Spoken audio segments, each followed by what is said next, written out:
자, 지금부터는요, 국제문제의 이해라는 부분 가봅시다. 국제문제와 국제기구 얘기를 할 거고, 여기서 국제연합 자세히 할 겁니다. 그 중에 일단 얘를 먼저 보고, 국제문제는 도대체 어떤 걸 우리는 국제문제라고 할까? 국제문제는 좀 복잡하죠. 왜냐면 국내 문제라는 게, 국내 문제는 정부라든지 입법기구라든지 법원기구가 있지만, 우리가 마치 국제관계에서는 세계정부라는 게 존재하지 않기 때문에 전쟁이라는 극단적인 형태가 많이 발생을 합니다. 자, 일단 국제문제. 국제문제의 특징. 국제문제란 만약에 어떤 국제문제가 제대로 해결되지 않으면 전 지구적인 위기를 초래한다. 인류의 멸종으로 갈 수도 있잖아요. 핵전쟁이 일어나면. 국제문제라는 게. 또 국제문제는 어떤 한 국가의 노력만으로 해결하기가 어렵다. 당연하죠. 또 그러면 대표적인 국제문제로 어떤 게 있을까? 일단 안보요. 전쟁과 관련된 안보 문제. 특히 우리나라는 아직도 휴전 중인 유일한 국가이기 때문에 안보 문제가 굉장히 심각하지. 그래서 여러분이 우리가 남학생들 같은 경우는 자 뭡니까? 의무로 군대가 의무병제도인 거죠. 의무병제. 사실 징병제를 갖고 현재 징병제를 유지하는 나라가 그렇게 많지 않아요. 대부분의 나라들 같은 경우는 모병제입니다. 즉 군대는 선택이에요. 내가 직업군인으로 가고 싶다 해서 가는 거지 우리나라처럼 의무적으로 남학생들을 다 이렇게 끌고 가는 그런 징병제인 국가가 그렇게 많지 않습니다. 그 이유는 우리가 안보 문제에 그만큼 민감하다 이런 얘기지. 또 경제 문제가 있고요. 환경 문제, 인권 문제 등등이 있다. 그러면 하나씩 보겠습니다. 이제 국제관계 전통적으로 가장 큰 문제는 역시 안보 문제였어요. 나라와 나라의 전쟁. 각국의 안보 추구 과정에서 안전 보장이지 안보를 추구하는 과정에서 우리 아까 봤었지. 안보 딜레마가 이 중에 들어갔죠. 즉 그냥 우리는 우리나라가 뭔가 안심하기 위해서 무기를 늘렸단 말이야. 다른 나라를 공격하거나 침략하려고 무기를 늘린 게 아니라 우리가 안심하기 위해서 무기를 늘렸어. 하지만 의도하지 않았지만 주변 국가들은 우리가 무기를 자꾸 늘리면 불안해지죠. 그래서 또 그 나라들도 무기를 늘릴 수 있다고 했잖아. 즉 이렇게 나라들이 각국이 자기네 나라의 안보를 추구하는 과정에서 국제사회의 평화를 위협시킬 수 있어요. 핵무기를 계속 늘리면 핵무기가 없는 주변 국가들은 당연히 위협받을 수 있어요. 특히 우리나라 같은 경우는 주변에 강대국들이 포진하고 있잖아요. 러시아라든지 중국이 다 뭐가 있습니까? 핵무기가 있어요. 근데 우리는 당장 러시아, 중국과 국경을 맞대지는 않지만 북한 같은 경우는 어떻습니까? 러시아랑 중국과 국경을 맞대고 있잖아요. 근데 북한이 국경을 맞대고 있는 러시아와 중국이 세계적인 군사 강국의 핵무기 보유 국가예요. 그러면 그 나라는 불안하겠지? 그러니까요. 우리는 뭐 안 불안합니까? 우리는 바로 붙어 있는데 어쨌든 북한은 더 불안하겠죠. 이렇게 위협받을 수 있다. 이런 게 안보 딜레마인데 예를 들어 특히 냉전 시기에는 미국과 구소련의 군비 경쟁이 아주 치열했어요. 미국이 핵잠수함 만들면 소련도 만들고 소련이 또 핵잠수함 만들면 미국도 만들고 이런 식으로 그러다가 탈냉전 시대에 들어오면서 이제 냉전이 끝났죠. 냉전 시대에 들어오면서 군비 경쟁과 국가 간의 직접적인 무력 충돌 국가 간의 직접적인 무력 충돌은 전쟁입니다. 이런 건 감소했다. 선생님 러시아랑 우크라이나 싸우고 있잖아요. 그건 최신이고 최신 버전이고 그래서 예전에 비해서는 감소했다. 이렇게 보는 거야. 탈냉전 시대에 들어오면서 어떤 이런 전쟁 등은 감소했지만 여기 뭡니까? 감소했지만이잖아. 그러나 작은 소규모의 분쟁은 더 많아졌어요. 그건 꼭 기억하세요. 대규모의 국가 대 국가의 전면적인 전쟁은 줄어들었지만 종교, 인종, 자원 등을 이유로 발생하는 여기 나왔지. 전쟁보다는 작은 규모의 분쟁, 국제적인 분쟁은 뭐했다? 증가했다.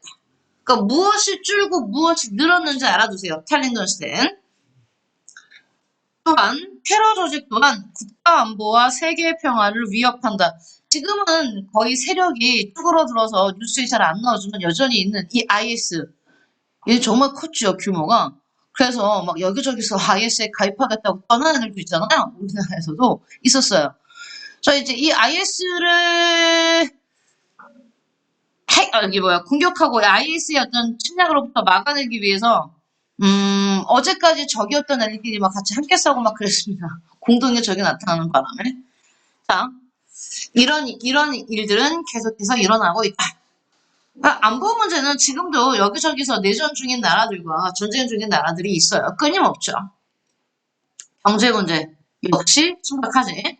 자유무역이라는 WTO 세계무역기구가 출범하면서 전 세계는 자유무역 체제로 들어왔잖아요. 이런 자유무역 체제는요, 선진국한테는 좋습니다. 시장이 넓어지니까. 반면에 개발도상국, 일부 개발도상국도 이 어떤 자유무역이 확대되면서 많은 성장을 이뤘어요. 우리나라 같은 경우 하지만 경쟁력을 갖추지 못한 국가나 기업은 도태되면서 뭐가 심해졌다? 무슨 말 하고 싶은 겁니까, 여기서? 자유무역 체제의 확대가 국가 간 빈부격차를 심화시켰다는 그 얘기를 하고 싶은 겁니다. 여기 주시세요. 국가 간 경제적 불평등이 심해졌다고요. 우리 예전에도 한번 말했지만 국가 간 경제적 불평등을 뭐라 부른다고요? 남북 문제라고 부릅니다. 남북 문제는 국제정치에서 남북 문제는 우리나라와 북한의 문제를 얘기하는 게 아니야. 서하서 선생님이 이 단어 알아도 남북 문제라고 말하는 건 국제정치에서 남북 문제는 뭘 말하는 거야? 이거. 북반구, 지구의 북반구에 있는 선진국들과 남반구에 있는 개발도상국 간의 빈부 격차 문제를 말하는 겁니다. 다시 국제정치에서 남북 문제란 잘 사는 국가들이 몰려있는 북반구와 상대적으로 경제적이 떨어지는 남반구 간의 빈부 격차 문제를 우리는 남북 문제라고 말합니다. 일부 지역에서는 기아 문제가 나타나고 있다. 자, 얼마 전에 케냐가요, 디폴트를 선언했어요. 디폴트는 국가부도입니다. 국가부도. 그러니까 케냐가 국가부도를 선포하게 된 여러 가지 이유 중에 있지만 또 하나는 그 중에 큰 이유 중에 하나는 기아입니다. 기아. 정말 많은 사람들이 식량 부족으로 굶어요. 물론 거기에 영향을 주는 건 환경 문제도 있습니다. 지구 온난화 때문에 그 나라에 몇 년씩 비가 내리지 않고 그러면서 농경지가 황폐화되는 것도 있지만 그래도 뭐니 뭐니 해도 가장 큰 원인은 정치 불안이죠. 그 나라 정치가 불안한 거지. 국제기구가 뭔가 식량을 원조하고 해도 그 원조 물자를 빼돌리고 부패한 정치가 그런 문제도 있습니다. 어쨌든 지금도 기아 문제는 굉장히 심각해요. 케냐뿐만 아니라 많은 나라들이 그렇죠. 특히 우크라이나랑 러시아 전쟁이 심해지면서 밀 가격이 너무 올랐잖아요. 에너지 가격도 너무 오르고요. 우크라이나는 유럽의 빵바구니라는 별명을 갖고 있을 정도로 수많은 밀을 수출하는 나라입니다. 그것도 러시아도 마찬가지인데 이 엄청난 밀 수출 국가 두 나라가 전쟁을 1년 동안 하고 있기 때문에 이게 정말 많은 여러 나라에 특히 힘든 나라들, 경제적으로 어려운 나라들한테는 식량 문제, 결국 생명 문제로 직결돼서 어려움이 커지고 있어요. 다음, 환경 문제. 아까 얘기했지. 케냐가 디폴트를 선언하는 데 있어서 뭐도 있었다? 환경 문제도 있습니다. 각국의 경제 발전 과정에서 자원 고갈과 환경 오염 문제가 나타났다. 특히 환경 문제는 좋습니다. 전 지구적 문제지 어떤 한 나라만의 문제가 아니잖아요. 하지만 이걸 읽는다고 해서 여러분 오해하시면 안 돼요. 그럼 선생님 환경 문제는 전 인류가 일으킨 건가요? 물론 전 인류가 일으켰지. 하지만 조금 더 환경 문제에 책임감을 가져야 하는 나라들이 있어요. 그게 선진국이죠. 왜요? 걔네들이 더 오랫동안 화석연료를 사용하고 더 오랫동안 지구의 이산화탄소 배출을 늘렸으니까요. 영국 같은 경우는 산업혁명이 시작된 나라 아닙니까? 그럼 그 나라는 그때부터 이미 이산화탄소 배출을 했다는 얘기 아니에요. 지금이야 그 나라들이 이산화탄소를 배출하는 전통적인 공업에서 벗어나 첨단 산업을 하고 있지만 더 오랜 시간 동안에 지구 환경을 오염시켰죠. 그런데 이 환경 문제가 전 지구적인 문제지만 각각의 국가들이 자기네 나라의 이익을 추구하는 경향 때문에 아까 봤잖아. 파리 기후변화 협상에서 미국은 정권이 바뀌니까 탈퇴하잖아요. 야 우리는 아니야. 우리는 이산화탄소 계속 배출할 거야. 이렇게 나오잖아요. 자기네 나라의 이익을 위해선 협력하지 않아. 그래서 뭐래? 국제사회 협력이 쉽지 않다. 불가능한 건 아니지만 쉽지 않다. 다음, 인권 문제. 모든 사람은 태어날 때부터 인간으로서 누려야 될 인권을 가진다. 우리나라 헌법에서를 통해서 또 세계 인권선언을 통해서 봤었죠. 하지만 오늘날 세계 곳곳에서 인권 침해로 고통받는 사람들이 많습니다. 선생님이 케냐가 디폴트를 선언했다고 했는데 얼마 전에 며칠 전에 에티오피아가 3년간의 내전을 쉬는 협정을 발표했어요. 여러분 몰랐죠? 에티오피아가 3년 동안 싸우고 있는 거. 우크라이나랑 러시아에서 일어난 사망자랑 비교도 안 될 만큼 10배가 더 많은 사망자가 나왔습니다. 에티오피아 내전에서. 거기서 일어나는 인권침해는 어떨 것 같습니까? 전쟁이 일어나면 가장 먼저 고통받는 건 여성이에요. 너무나 많은 성폭력, 강간, 집단 살해, 인종 청소 같은 인권침해가 일어났습니다. 여성, 아동, 내전 국가의 난민들, 우크라이나도 난민들이 많이 발생했죠. 이렇게 여전히 인권 문제는 전 세계 곳곳에 남아있다. 오케이? 확인 문제 한번 해보세요. 자, 이 단어 꼭 한번 기억하랬죠? 우리가 배웠던 안보 딜레마는 자기네 나라의 안전을 위해서 무기를 늘리면 주변 국가한테 불안감을 줘서 그 나라도 또 무기를 늘리게 만드는 게 안보 딜레마였죠? 냉전 시기 미국과 구소련 간에 서로서로 경쟁하는 거. 군비 경쟁, 군사 비용을 말합니다. 군비 경쟁이 안보 딜레마의 대표적 사례다. 오늘날 국제사회에서 상대적으로 경쟁력을 갖추지 못한 국가나 기업이 도태되면서 국가 간 경제적 빈부격차, 잘 사는 나라와 못 사는 나라의 격차, 이게 굉장히 심각해지는 문제가 발생하고 있다. 다음요. 산성비, 오존층 파괴, 지구온난화와 같은 문제가 발생하면서 국제사회는 환경 문제죠, 이거? 환경 문제가 더 이상 개별 국가의 문제가 아니라 전 지구적 문제라는 사실을 받아들였다. 그래서 국제 문제들을 쭉 봤고요. 그럼 이제 이 국제 문제를 해결해야 되는데 이런 국제 문제를 해결하기 위해선 특히 국제기구가 어떤 활동을 하는지가 이 단원이고요. 여기서 우리는 국제기구를 자세히 볼 겁니다. 국제기구. 자, 이 국제기구를 보기 전에 잠깐만요. 자, 이제 국제 문제를 해결하기 위한 국제기구의 활동 중에 우리는 국제사회의 행위 주체부터 조금 쓰고 갈게요. 많지 않아요? 많지 않기 때문에 여러분이 이 158페이지 밑에다 쓰셔도 됩니다. 그래서 일단 쓰시죠. 국제사회 행위 주체. 국제사회의 행위 주체에 대해서 보겠습니다. 일단 가장 기본이 되는 건 국가죠. 국가는 국제사회의 가장 기본적인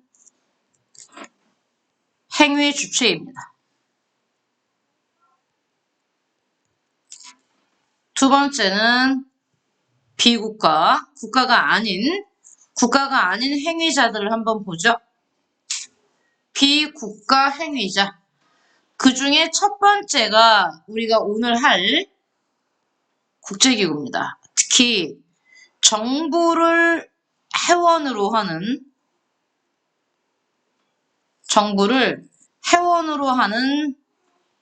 정부 간 국제기구. 말 그대로 정부 간 국제기구는요, 가입 조건이 정부만 가입할 수 있다는 얘기입니다. 그래서 GO라고 부르죠. 정부 간 국제기구를 우리는 GO라고 부르죠. 다음, 개인 또는 단체, 정부가 아닌 개인이나 단체를 회원으로 하는 비정부 국제기구가 있죠. 정부가 아닌 비정부 간 국제기구 혹은 비정부 국제기구, 그래서 얘를 non-government이기 때문에 NGO라고 부릅니다. NG, non-government, 비정부라는 뜻입니다. 비정부. 그 다음에 C, 세계 각지의 공장과 지사를 두고 기업 활동을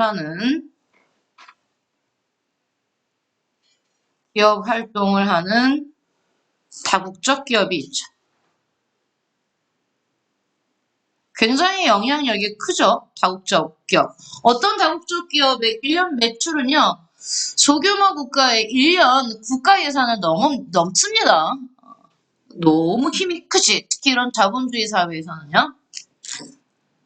그 다음에 이 국제적 영향력이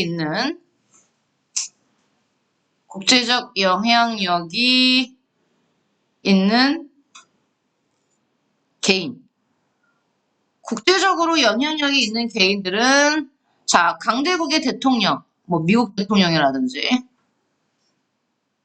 지금 주변에 있는 강대국의 대통령들 나이들이 엄청나요. 그중에서 존 바이든 대통령이 나이가 가장 많습니다. 중국의 시진핑 국가주석도 나이가 많고요. 러시아의 푸틴 대통령도 나이가 많아요. 보면 노인들의 나라 같습니다. 자, 여러분 여기 나이가 다 우리 존 바이든 대통령이 80 몇 세인데 푸틴 대통령도 만만치 않아요. 거다가 튀르키예 대통령도 지금 몇 선째야. 그러다가 브라질에 얼마 전에 대선이 끝났는데 룰라 대통령이 복귀했어요. 그 양반도 나이가 어마어마하거든요. 다 80대입니다. 젊으면 70대야. 강대국의 대통령들이. 자, 미국 대통령 혹은 전직 미국 대통령, 현직 전직, 유엔 총재, WTO 사무총장, 국제적인 기구의 대표들, 그죠? 그 다음에 뭐 노벨상 수상자,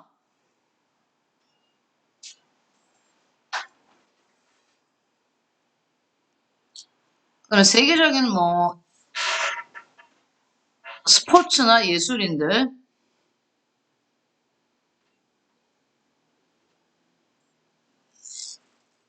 등등이 있겠죠.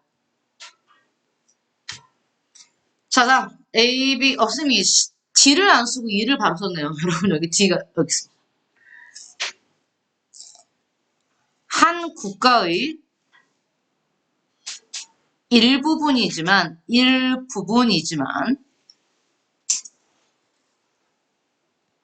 독자적으로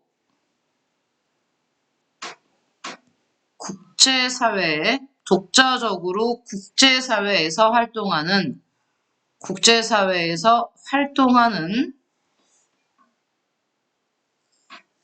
국가 내부적 행위체. 뭐가 있겠어요? 우리나라 같은 경우 뭐 지방정부가 있겠죠.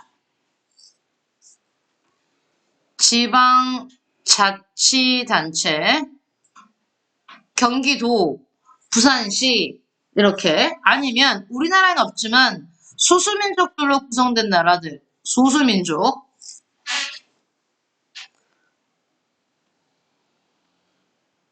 그 다음에 이제 각 나라 안에 있는 어떤 시민단체들 등이 될 수 있습니다.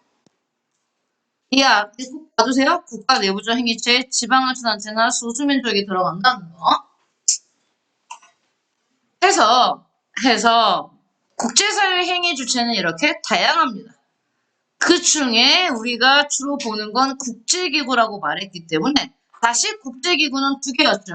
정부 간 국제기구와 비정부 간 국제기구. 그래서 주요와 NGO 중심으로 보겠다. 그 얘기입니다. 이 단어는 국제문제를 행위하기 위한 국제사회에서 행위하는 행위 주체들이 굉장히 여러 개가 있는데 그 중에서 우리는 주요와 NGO를 중심으로 보겠다. 그래서 필기를 다 하셨으면 내려가죠. 자, 국제기구. 국제사회 협력체제를 관리하고 여러 국가를 중재하는 주체다. 누가? 국제기구가. 국제기구가 여러 국가를 중재하는 주체래요. 각국이 따라야 할 국제적인 기준을 제시하고 또 그 준수 여부를 점검한다. 선생님, 하는 역할은 거의 국제정부 느낌인데요. 물론 힘은 약하지만 그런 역할을 하는 거지. 국제정부가 없기 때문에 국제기구가 대신 그런 역할을 하는 겁니다.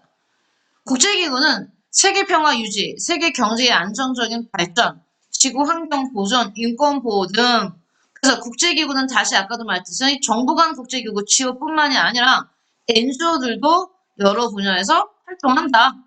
그래서 국제기구는 세계 정부가 없는 국제 정치에서 거의 정부 비슷한 역할을 하고 있다. 이제 그 중에 가장 대표적인 G5를 보겠습니다. 국제연합은 G5입니다. 국제연합에 가입할 수 있는 자격은 정부입니다. 정부. 국가 단위죠. 국가 단위. 설립 목적. 전쟁 방지. 2차 대전 이후에 만들어진 거잖아요. 우리 예전에 썼듯이 지난주에. 전쟁 방지, 국제평화의 실현. 이게 목적이야. 다시는 우리 2차 세계대전 같이 대규모의 인류를 말살하는 그런 전쟁을 하지 말자. 라는 목적하에 만들어졌죠. 자, 발표합니다. 국제연합의 구성 외우셔야 됩니다. 국제연합은 굉장히 많은 기구가 있어. 국제연합의 기구가 무지하게 많은데 우리가 그걸 다 할 수는 없잖아. 대표적으로 국제연합에 소속된 기구 중에 우리 뭐뭐뭐 할 거야? 일단 두 개는 반드시 할 거야. 총회와 안전보장 이사회. 총회와 안전보장 이사회. 선생님이 안전보장 이사회에서 앞글자만 땄지. 안보리. 그래서 유엔 안보리라고 불러요. 유엔 안전보장 이사회를 줄여서 유엔 안보리, 유엔 총회 이렇게 갑니다. 그러면 먼저 유엔 총회부터 보시죠. 유엔 총회. 유엔 총회는 모든 회원국이 외우셔야 돼요. 이게 유엔 총회의 특징이야. 모든 회원국이 동그라미쳐 평등하게 참여하는 뭐 하세요? 최고 의결기구야. 유엔에 의결기구가 있어. 유엔 의결기구는 총회야. 유엔 총회. 유엔이 어떤 결정을 내릴 때 유엔 총회에서 결정을 내린다는 얘기야. 알겠니? 러시아 우크라이나 전쟁에 대해서 우리가 뭐 어떻게 하겠다. 그럼 유엔 총회에서 결정을 내리는 거야. 그리고 이때 총회는 모든 회원국이 평등하기 때문에 쓰세요. 1국가 1표지요. 유엔 총회에서는 다수결에 따라서 결정합니다. 다수결. 그때 표는 1국가 1표라고요. 그래서 선생님 뭐라고 써놨니? 1국가 1표이기 때문에 주권 평등의 원칙이 지켜지는 게 총회입니다. 그러면 세계에서 가장 잘 사는 나라인 미국부터 가장 못 사는 나라까지 세계에서 가장 큰 영토를 가진 러시아부터 세계에서 가장 작은 나라 우리가 봤는데 그다가 바티칸시티였거든요. 바티칸이 잠깐 얘기했지만 면적이 0.44헥타르라서 광명시 철산 1동만 하자고 그랬잖아. 철산 1동보다 작아. 그런데 그 나라도 한 표. 러시아도 한 표. 그러니까 이게 주권평등의 원칙이고 주권평등의 원칙은 국제사회를 바라보는 무슨 관점이야? 써야지 빨간색으로. 자유주의적 관점이야. 자유주의적 관점은 계속 얘기하자면 이상주의적이야. 힘센 나라가 강대국이 아니라 자유주의적 관점은 모든 나라가 동등하다고 보는 거야. 알겠니? 그러니까 유엔 총회는 국제사회를 바라보는 자유주의적 관점인 거야. 여기까지만 쓰지 마세요. 여기까지만 쓰세요. 1국가 1표, 주권평등의 원칙, 그 다음에 자유주의적 관점 이렇게 써놨어. 다시 시험에 뭐라고 나와? 유엔 최고 의결 기구는 하고 물어봐요. 유엔의 최고 의결 기구 뭐야? 총회야. 알겠니? 유엔의 최고 의결 기구. 우리나라의 최고 의결 기구는 뭐야? 국회지. 유엔의 최고 의결 기구는 총회다 이런 얘기입니다. 알겠어요? 다음 두 번째는 안전보장이사회 네모하시죠. 총회에다가 1번 쓰고요. 2번은 안전보장이사회 이렇게 쓰시면 됩니다. 2번. 우리 번호를 쓰는 이유가 있어요. 일단 번호 쓰세요. 국제연합의 1번 총회, 2번 안보리, 유엔 안보리. 선생님이 안전보장이사회라고 안 해? 유엔 안보리라고 부를 거야. 유엔 안보리는 뭐 하는 데예요? 나오지. 특히 유엔 안보리가 하는 일은 국제평화와 안보 유지의 책임을 지고 있는 발표하세요. 실질적 의사결정기구예요. 여기 별 10개 해. 최고 의결기구는 총회인데 실질적인 의결기구는 안보리라는 뜻이야. 그럼 이게 뭐예요, 선생님? 총회는 얼굴 마담이고 안보리는 실질적인 권력을 갖고 있는 거고 실질적인 힘은 누구한테 있어요? 유엔 안보리. 유엔을 움직이는 형식적인 어떤 모습은 총회지만 실질적으로 유엔을 움직이는 건 안보리예요. 안보리. 알겠어요? 유엔 안보리. 실질적 의사결정 기구다. 그러면 안보리는 몇 개의 국가로 구성되냐? 유엔 가입국이 다 안보리 아니에요. 왜냐면 우리 회사에도 이사들이 있잖아. 이사가 전 회사의 직원은 아니잖아. 높은 몇몇 우두머리들이 이사를 하고 있잖아. 유엔도 마찬가지야. 유엔 안보리에 이사를 맡고 있는 국가는 5개, 10개 해서 총 15개인데 15개 국가가 유엔 이사국을 맡고 있는데 다시 네모에 5개는 상임 이사국이고 플러스 10개의 비상임 이사국으로 되어 있어요. 네모하세요. 5개의 상임 이사 국가 플러스 10개의 비상임 이사 국가로 구성되어 있습니다. 근데 그 중에 여기 네모했던 선생님이 5개의 상임 이사국은 밑에 뭐라고 써놨습니까? 임기가 없다. 그 다음에 가로하고 뭐라고 써놨어? 영구적이다. 즉 5개의 이사국은 상임 이사국은 영원히 유엔이 있는 한 영원이야. 임기가. 쭉 가는 거야. 안 바뀐다는 뜻이에요. 5개의 국가는. 반면에 플러스 10개의 비상임 이사국은 써놔요. 임기 2년이에요. 즉 비상임 이사국가는 2년마다 바뀐다는 얘기예요. 돌아가면서 한다는 얘기예요. 유엔 가입 국가가 약 200개 국가가 있는데 200개 국가가 2년씩 돌아가면서 비상임 이사국을 한다고. 그래서 총 15개가 유엔 안보리를 구성해. 근데 오지. 이 상임 이사국들이 5개의 영원히 권력을 갖고 있는 상임 이사국이 실제로 안보리를 움직이겠구나. 당연하죠. 5개 강대국이 움직입니다. 거기 보면 형광펜으로 여러분이 출시해야 됩니다. 5개의 상임 이사국은 얘네만 가지고 있는 막강한 권한이 있어요. 그게 거부권입니다. 10개의 비상임 이사국가는 갖고 있지 않은 권한, 5개의 상임 이사국가만 갖고 있는 권한, 거부권 써요. 5개 국가. 미국, 영국, 프랑스, 중국, 러시아. 미국, 영국, 프랑스, 중국, 러시아. 이 5개 국가가 유엔 안전보장이사회 상임이사 국가고요. 이 나라들이 뭘 갖고 있어? 거부권. 거부할 수 있는 권리야. 그러면 유엔 안보리에서 어떤 결정을 내릴 거야. 근데 이 5개 국가 중에 하나라도 거부하면 통과 안 된다는 얘기입니다. 지금 러시아랑 우크라이나 전쟁에 제재하고 싶은데 유엔에서 못하겠죠. 왜? 러시아가 상임이사국인데 지네 나라를 제재하라고 하겠어요? 못하죠. 못해요. 중국이 뭘 하려고 해? 그러면 저 유엔에서 중국을 제재하려고 못하겠죠. 왜? 중국이 뭐야? 상임이사국. 미국이 뭘 하려고 해? 그 유엔에서 야 미국 니네 그러면 안 돼 라고 하고 싶지만 못하겠죠. 왜? 미국은 상임이사국.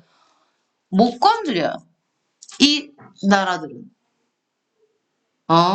그러면 이 유엔 상임이사국 선생님 5개 국가한테 너무나 큰 권한을 주는 거 아니에요? 맞아요. 너무나 큰 권한을 준 거지. 그래서 이건 뭔데? 현실주의적 관점이야. 강대국 중심이다라는 거. 쓰세요. 그래서 유엔 안보리의 상임이사국은 유엔이 어떤 논리로 움직인다는 얘기야? 현실주의적 관점으로 움직인다는 얘기야. 그럼 유엔이라는 건 유엔 총회는 자유주의적 관점으로 움직이고 유엔 안전보장이사회 상임이사국은 현실주의적 관점으로 움직이고 즉 둘 다 있다는 얘기예요. 선생님이 첫 시간에 얘기했죠. 국제정치는요. 현실주의적 관점으로 해석될 때도 있고 자유주의적 관점으로 해석될 때도 있어요. 둘 다 있습니다. 다. 어떨 땐 이거, 어떨 땐 저거 이런 식으로. 그래서 유엔 역시 2개의 상반되는 관점으로 다 볼 수 있어요. 총회의 성격, 안전보장이사회 상임이사국의 성격. 꼭 기억하세요. 그 밖에도 유엔은 너무나 많은 기구가 있겠지. 근데 이제 유엔은 2개밖에 안 했잖아. 유엔 기구 중에 총회와 안보리밖에 안 봤어. 3번, 4번, 5번, 6번, 7번 다 나오기 때문에 선생님이 자 3번 어디 갔어요? 3번 여기 있네요. 3번이 이겁니다. 3번은 따로 합니다. 봐봐요. 유엔 총회, 유엔 안보리, 그 다음에 국제사법재판소. 국제사법재판소 역시 유엔 산하기구입니다. 유엔의 기구예요. 그러면 국제사법재판소를 우리는 약자로 뭐라 그래? ICJ죠. 인터내셔널입니다. 인터내셔널 저스티스 코트예요. 코트 오브 저스티스. 자, 코트가 법정이라는 뜻이잖아. 그래서 국제사법재판소 ICJ 대문자로 하는 곳은 뭐야? 하는 일은 선생님이 국제 정부는 세계 정부도 없고 세계 정부도 없고 세계적인 입법기관도 없는데 유엔이 그런 역할을 한댔잖아. 세계 정부 역할을 하기 때문에 여기에 뭐가 있냐면 법원이 있는 거야. 국제사법재판소가. 국가 간의 분쟁을 국제법에 따라 해결하는 주체입니다. 국제연합의 유엔의 뭐래? 주요 사법기구. 잊지 마. ICJ는 유엔의 한 기구입니다. 그래서 3번인 거야. 총회가 1번, 안보리가 2번, 그 다음에 ICJ가 3번. 알겠니? 중요합니다. 국제사법기구 ICJ. 뭐 하는 데라고 다시 한번? 국가 간 분쟁을 국제법에 따라 해결하는 사법기구. 법원이라는 뜻이야. 법원. 사법기구. 자, 국제사법재판소는 어떻게 구성되어 있을까? 국제연합 총회와 안전보장이사회에서 선출한 주처 15명의 재판관으로 구성되어 있습니다. 15명의 재판관으로 구성되어 있어요. 또 하는 일, 국가 간 분쟁에 관한 사법적인 판단을 내립니다. 원칙적으로 여기 중요해 이제부터. 그럼 이 사법재판소에 가기 위해서는 주십니다. 분쟁 당사국 1방의 제소, 즉 분쟁하고 있는 나라 중에 한 개의 국가라도 ICJ에 제소해야 돼요. 그런데 봐봐. 이건 쓰지 말고 봐봐. 만약에 A라는 나라와 B라는 나라가 있어. 두 나라가 지금 분쟁해. 여기 가운데 있는 이 땅을 놓고 A 나라는 자기네 영토라고 주장하고 B 나라는 자기네 영토라고 주장하고 있어. 그래서 야 이러지 말고 그러면 우리 A 국가가 짜증나. 국제사법재판소의 판결을 맡겨야지 하고서 국제사법재판소에 이 땅이 누구 영토인지 판결을 내려달라고 제소했어. 그러면 재판하는 게 아니야. 그러면 그 상대편인 국가도 A나라가 국제사법재판소에 맡기자고 했을 때 그 나라도 동의해야 돼요. 동의 안 하면 못 갑니다. 나왔죠? 분쟁 당사국 1방의 제소에 상대국이 의해야 돼. 동의해야지만 재판 진행이 가능하다는 얘기입니다. A 국가가 ICJ에 제소했는데 B나라가 싫어 난 안 할래 그러면 국제사법재판소는 움직일 수 없다는 얘기예요. 왜? 강제권이 없어. 유엔이. 무슨 강제 여건이 있습니까? 없어요. 그렇기 때문에 꼭 조칩니다. 이거. 분쟁 당사국 한 국가가 제소하면 거기에 대해서 상대 국가가 동의해야 됩니다. 동의. 의해야지만 재판 진행이 가능하다. 그럼 두 나라 모두가 동의했어. 그러면 재판이 개시되겠죠. 재판이 개시되면 국제법을 근거로 판결을 내려요. 그런데 그 다음 쓰세요. 여기다가. 그 다음에 궁금하죠? 여러분 안 궁금해요? 판결을 국제사법재판소가 내렸어. 근데 그 판결에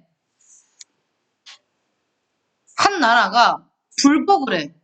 야, 우리는 그 판결 안 따를 거야 라고 하면 판결에 불복할 시 국제사법재판소가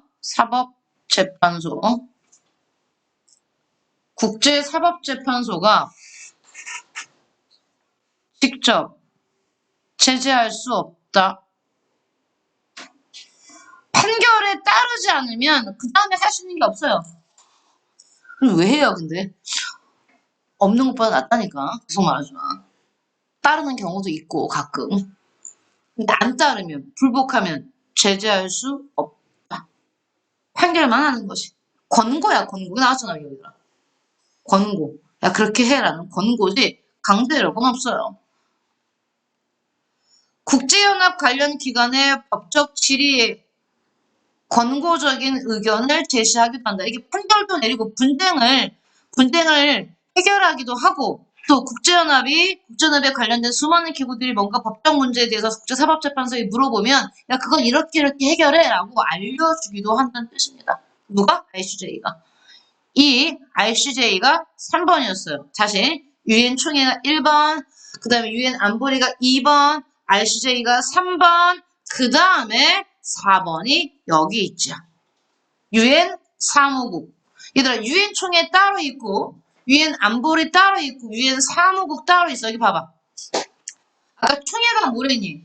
의결기구랬지. 의결기구니까 우리나라의 국회 같은 역할이었지. 국회 같은 역할. 그러면 유엔에도 이를 직접 집행하는 정부 같은 기구가 있어야겠지. 그치? 그게 바로 뭐야? 이거로. 유엔 사무국. 즉 유엔에서 직접 일을 하는 거. 국제연합의 행정기관이다 그랬어. 설명 듣고 쓰세요. 사무국은 국제연합의 행정기관. 다섯 번째, 유엔 경제사회이사회라는 게 있어요. 안전보장이사회는 이건 안전, 전쟁에 관련된 거고. 전쟁, 평화. 그러면 경제사회이사회는 뭐겠어? 경제 관련 문제를 해결하는 곳이겠지.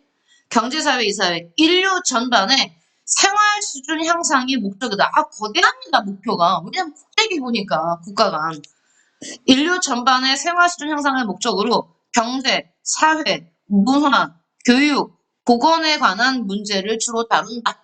그래서 어떤 개발도상국에 이번에 코로나가 한창 처음 유행했을 때 백신이 부족했잖아요. 그 선진국에서 나온 백신들을 그 나라들에게 무상 공급하고 이러는 것들도 다 이쪽에서 결정을 내리고 합니다. 어디서? 경제사회이사회. 다음 신탁통치이사회. 우리는 익숙하지. 왜? 우리가 분단되고 나서 해방되고 나서 우리나라를 신탁통치한다는 문제 때문에 찬탁과 반탁으로 갈라져서 우리가 분단됐잖아요. 그 관련된 얘기죠. 국제연합 신탁통치령에 자치 혹은 독립을 지원하는 기구는 신탁통치이사회, 각국 이사회 등이 있어요. 각종 이사회들이. 그 다음에 이제 유엔 사무총장. 유엔 사무총장은 안전보장이사회의 권고로 유엔 총회에서 그 사람을 임명하며 유엔의 전반적인 업무를 집행하는 우두머리를 말합니다. 유엔 사무국의 우두머리를 사무총장이라고 하는 겁니다. 자, 일단 기타 기구들도 역시 필기해 두세요. 참고자료에서 4번을 먼저 볼게요. 우리가 했던 거 국제연합 총회. 유엔 총회는 모든 회원국으로 구성된다. 총회에서 모든 회원국은 평등하게 한 표의 투표권을 행사한다. 총회의 결의는 유엔 헌장 제18조 2항에 예시된 중요 문제에 대해서는 출석하고 표결한 회원국 3분의 2 이상의 찬성을 필요로 하고 기타 문제는 과반수의 찬성, 중요한 건 3분의 2 이상의 찬성이 필요하고요. 나머지 문제는 2분의 1이죠. 다만 총회의 결의는 그 자체로 여기 좋습니다. 여기만 좋치세요. 총회의 결의는 그 결의 자체로는 구속력을 갖지 못하고 즉 강제할 수는 없다는 얘기예요. 권고적 효력만 가지기 때문에 유엔 총회가 만약에 어떤 나라를 제재하기로 했다. 만약에 A라는 나라가 B라는 나라를 불법으로 침략했어.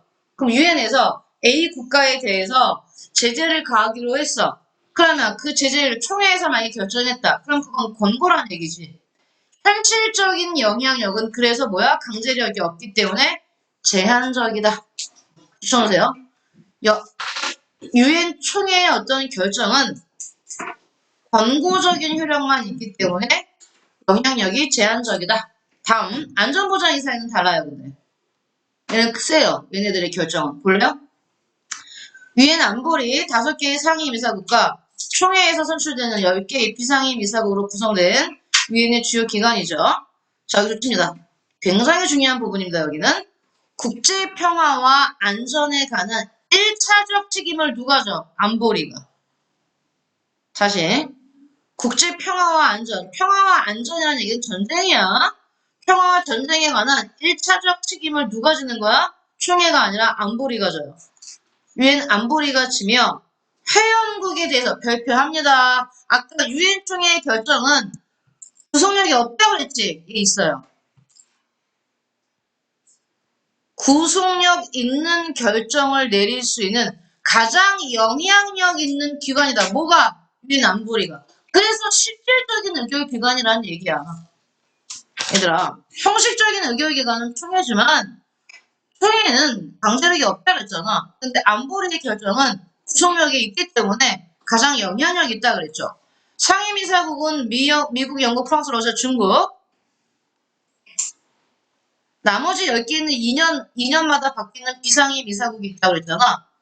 그래서 지역별로 아시아는 3개, 아프리카 3개, 서유럽과 기타 5개, 중남미 2개, 동유럽 2개 숫자로 할당된다. 상임이사국은 고정돼 있기 때문에 결국 아시아는 2개, 아프리카 3개, 서유럽과 기타 2개, 중남미 2개, 동유럽 1개 국가만이 비상임이사국으로 교대로 선출됩니다. 관례상 아랍 국가는 아시아와 아프리카 지역을 교대로 항상 한성 시켜준다. 몰라도 됩니다. 이런 게 있다. 안보리의 결정은 상임이사국의 동의 투표를 포함한 9개 이상 이사국의 찬성으로 성립하며 상임이사국에는 이른바 뭐가 있다? 아까 말했던 거부권이 있어요. 단 절차 사항에 관해서는 거부가 적용되지 않으며 이건 절차에 관련된 거니까 중요하지 않습니다. 그래서 어쨌든 가장 중요한 실질적으로 영향력 있는 기관이 바로 뭐다? 안전보장 이사회죠. 그리고 국제연합은 여러분 뭐가 있습니까? 군대가 있어요. 국제연합 평화유지군이라는 군대가 있다는 것도 기억해주세요. 그 다음에 ICJ 얘기할게요. 다음 장. 국제사법재판소. 우리 유엔의 3번째 기구로 봤던 거죠. 인터내셔널 코트 오브 저스티스라고 나왔죠. ICJ. 대문자에다가 줄치세요. ICJ. 국제연합의 주요 사법기관. ICJ의 기능은 ICJ에 넘어온 국제법에 근거해서 판결하는 거고요. 여기 볼게요. ICJ는 좋습니다. 임기 9년에 15명의 판사로 구성되지.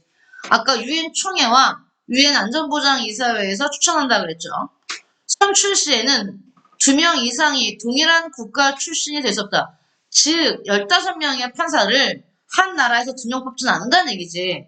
재판관은 세계 주요 문명 형태 및 주요 법체계를 대표하도록 안배된다. 결국 대륙별로 역시 아까 안전보장이사회처럼 할당한다는 얘기입니다. 현재 ICJ 판사는 아시아 3명, 아프리카 3명, 중남미 2명, 동유럽 2명, 서유럽과 기타 5명으로 배분되고요. 관행상 안전보장이사회의 상임이사국은 항상 자국 충신 판사를 배출한대요. 그럼 안전보장이사회 상임이사국이 5나라잖아. 중국, 러시아, 미국, 영국, 프랑스는 항상 지네 나라 출신의 판사를 내보내요. 그러면 5명 채워졌지. 그럼 똑같이 10명만 다른 대륙에서 뽑는다는 얘기겠죠. 오케이? 분쟁 당사국으로서는 재판 때 자국 출신 판사가 없다면 불안하게 생각할 것이다. 이에 대한 보완책으로 마련된 제도가 임시재판관 제도이다. 즉 재판부에 자국 출신 판사가 없는 사건의 당사국은 판사 1인을 지명할 권리가 인정된다. 양 당사국이 임시재판관을 임명하면 재판부는 최대 17명이 될 수 있다. 예를 들어 우리나라와 일본이 독도 문제를 가지고 ICJ에 갈 거야. 근데 현재 ICJ에 우리나라랑 일본 판사가 없어. 그러면 우리나라 독도 문제에 관해서 재판을 받을 때는 우리나라가 1명, 일본이 1명, 각각 자기 나라 출신 판사를 집어넣어서 원래 15명에다가 일본 판사, 우리나라 판사에서 17명이 될 수 있다 이런 얘기입니다. 오케이. 다음요. 실질적으로 국제사법재판소가 해결한 사건이 있나요? 자, 일단 그걸 보기 전에 국제사법재판소가 가차 관할권에 대한 이야기를 한번 해보겠습니다. 관할권 보시죠. ICJ 규정 당사국이라 하여 ICJ의 재판 관할권에 무조건 복종해야 하는 것은 아니다. ICJ의 관할권 성립에는 어떠한 형태로든 좋습니다. 주권 국가의 별도의 동의가 있어야 된다. 자, 이 말이 뭡니까? 국내에서는요, 봐봐요. 국내에서는 국내법에 의하면 우리나라 국내 법원이 가지는 관할권은 우리나라 전체죠. 아니, 강원도에서 어떤 사건이 일어났는데, 야, 나는 우리나라 법원의 재판을 안 받고 난 미국 갈 거야. 말이 됩니까? 안 되잖아요. 그지?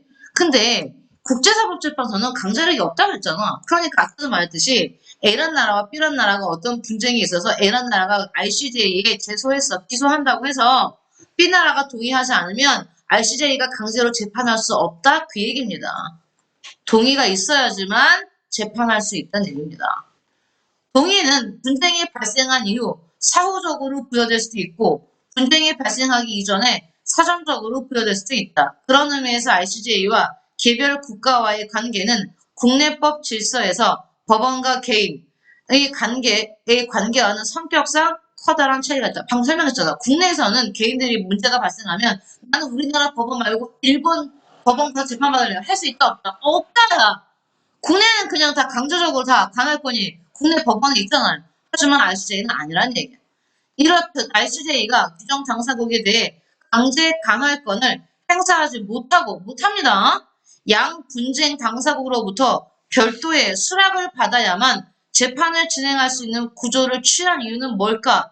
이는 아직 확정되지 않은 분쟁에 대하여 사전에 ICJ의 관할권을 수락하는 데 불안을 느끼는 국가들이 많으며 또한 사법적 해결이 국가 간의 분쟁을 해결하는 최종적이거나 유일한 수단은 아니라는 국제정치의 현실이 반영되어 있기 때문이다. 그러면 ICJ 강제 관할권이 없는 거는 무슨 관점이야? 현실주의적 관점이지. ICJ가 존재하는 것 그 자체는 무슨 관점이야? 이건 자유주의적 관점. 여기 봐봐 얘들아. 국제사법재판소가 어떤 국제 분쟁을 판결로서 해결하겠다는 얘기는 전쟁하지 않고 대화로 해결하겠다는 얘기잖아요. 그러니까 ICJ라는 것 자체가 존재하는 건 자유주의적 관점이에요. 국제 문제를 전쟁이 아닌 대화로 해결할 수 있어 라고 믿는 자유주의적 관점인데 ICJ 존재 자체는 자유주의적 관점인데 ICJ가 강제 관할권이 없는 건 이건 현실주의적 관점이라고. 알겠니? 강제력이 있으면 ICJ가 하라는 대로 나라들이 한다. 그러지 않잖아. 아까도 말했지만 ICJ가 판결을 내려서 얘네들한테 그 판결문을 알려줘도 A국가, B국가 둘 중에 하나라도 나는 그 너네 판결을 받아들이지 않을 거야 라고 불복하면 방법이 없다고요. 그걸 끝이라니까요. 강제력이 없어요. 그러면 ICJ에 예를 들어 봐봐. 세계에서 가장 큰 두 강대국인 중국과 미국이 어떤 분쟁을 한다고 칩시다. 무역 분쟁을 한다고 쳐봐. 중국이 미국에게 수출한 거에 대해서 미국이 야 이거 너네 이거 덤핑 처리를 내려서 그럼 중국은 엄청나게 손해를 볼 거 아니야. 그래서 미국과 중국이 정말 미쳐가지고 둘 다 오케이 우리 국제사법재판소에 가서 물어보자. 두 나라가 모두 동의했다고 쳐. 그래서 국제사법재판소가 판결을 내렸어. 미국한테 야 너네 중국한테 이만큼 보상해주고 중국도 미국한테 이런 건 팔지 마 라고 판결을 내렸다고 칩시다. 근데 두 나라가 서로 마음에 안 들어. 안 들어. 나 보상 안 해줄 거야. 라고 하면 끝이라는 얘기예요. 그거는 뭔데? 현실주의적 관점이라는 얘기지. 알겠니? 오케이. 졸지 마세요. 여기까지, 이것까지 보고 끝낼게요. 실제로 이 영유권 분쟁에 대해서 이 섬, 맨케 섬과 에크리어 섬 영유권 분쟁에 대해서 ICJ가 결정을 내린 적이 있습니다. 맨케 섬과 에크리어 섬은 영국 해협에 있는 채널 제도의 일부로 1066년, 와우, 11세기야. 저 옛날에 노르만족의 영국 정복 이후 영국 왕이 노르망디 공작으로서 노르망디 지방과 채널 제도를 지배했다. 근데 13세기 프랑스는 노르망디를 탈환했으나 채널 제도 정복에는 실패했고 역사적인 얘기야. 이후 프랑스는 채널 제도의 대부분에 대하여 영국 주권을 인정했다. 그러나 프랑스는 맨케 섬과 에크리어 섬에 대해서 1204년 이후 영국이 이들 섬에 대한 점유를 하지 않았기 때문에 그 주권 인정에 무리가 있다고 주장했다. 결국 두 나라가 어딘데? 영국과 프랑스죠. 각자 자신들이 이들 섬에 대해서 관할권을 행사해야 했다는 다양한 역사적 증거를 제출하여 이들 섬의 영유권 분쟁을 해결해달라고 영국과 프랑스가 국제사법재판소에 두 나라가 모두 동의해서 요청했대요. 그래서 ICJ는 지난 100년간 에크리어 섬과 관련된 형사 관할권을 저지지방의 재판소가 관장해왔다는 점, 섬의 부동산 관련 계약에 대한 이러이러한 점 쭉 해서 결국 국제사법재판소는 맨케 섬에 대한 두 나라의 주장에 대해서 심사했대요. 쭉 해서 뭐였냐면 ICJ가 프랑스가 제출한 자료로 에크리어 섬과 맨케 섬에 대한 유효권 권한 증명을 충분하지 못했다고 판단하여 에크리어 섬과 맨케 섬의 주권은 영국에 있다고 ICJ가 만장일치로 판결했답니다. 그 판결을 두 나라가 받아들였는지 받아들이지 않았는지에 대한 것은 별개죠. 일단 판결은 이렇게 내린 적이 있다. 오케이? 그래서 우리 오늘 일단 다 끝내지는 못했고요. 여기까지 국제사법재판소와 유엔의 여러 기구까지 했습니다. 수고하셨어요.